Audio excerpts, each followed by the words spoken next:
বিরতির পর স্বাগত। 22শে জানুয়ারি অযোধ্যায় রামলালার প্রাণ প্রতিষ্ঠা এবং 23শে জানুয়ারি থেকে রাম মন্দির দর্শনের কর্মসূচি নিয়েছে বিজেপি।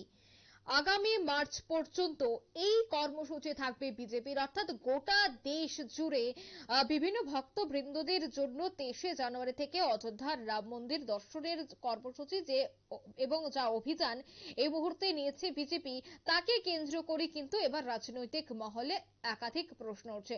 বিশেষ করে প্রশ্ন উঠছে যে রাহুল গান্ধীর ন্যায় যাত্রা এবং সেই ন্যায় যাত্রার পাল্টা কর্মসূচি কি এই অযোধ্যা দর্শন, সেই বিষয়টা নিয়ে আমি বিস্তারিত জানবো। টেলিফোন লাইনে রয়েছে নিউজ ভ্যানগার্ড প্রতিনিধি অর্ণব বিশ্বাস।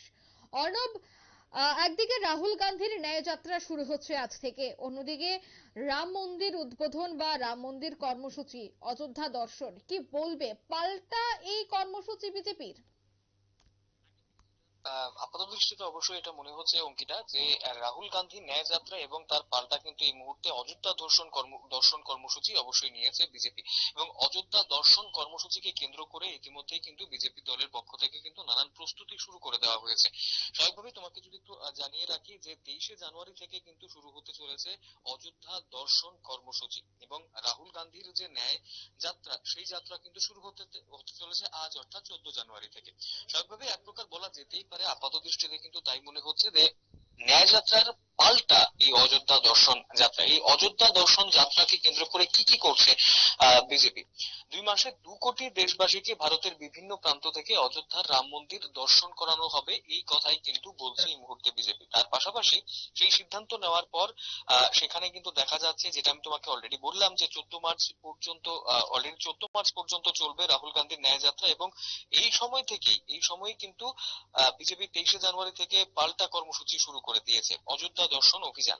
বিজেপির শীর্ষ নেতৃত্ব যারা রয়েছেন তারা কিন্তু রয়েছেন ইতিমধ্যেই দর্শন কমিটি তারা গঠন করেছেন।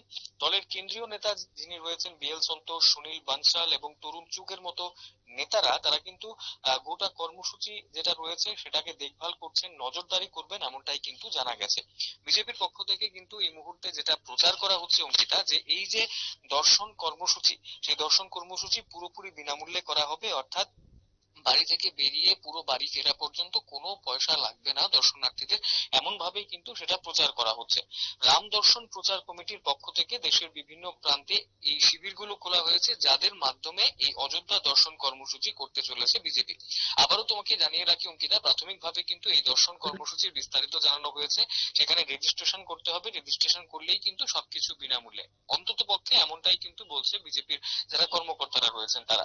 একদম থাকা খাওয়া থেকে শুরু করে অযোধ্যা ঘোরা, অযোধ্যায় রাম মন্দির দর্শন সবকিছুই হবে বিনামূল্যে।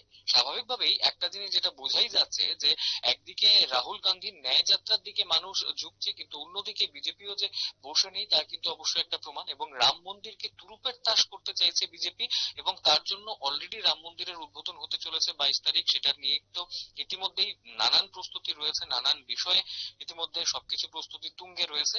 তার পাশাপাশি 23 জানুয়ারি অর্থাৎ নেতাজির জন্মদিন থেকে কিন্তু আরো এক কর্মসূচি বিজেপি ইতিমধ্যেই ঘোষণা হয়েছে, এই অযোধ্যা দর্শন কর্মসূচি। তাও কিন্তু প্রচুর পরিমাণে একদম। গোটা দেশ থেকে মানুষ টানবে, এমনটাই কিন্তু আশা করছে বিজেপি।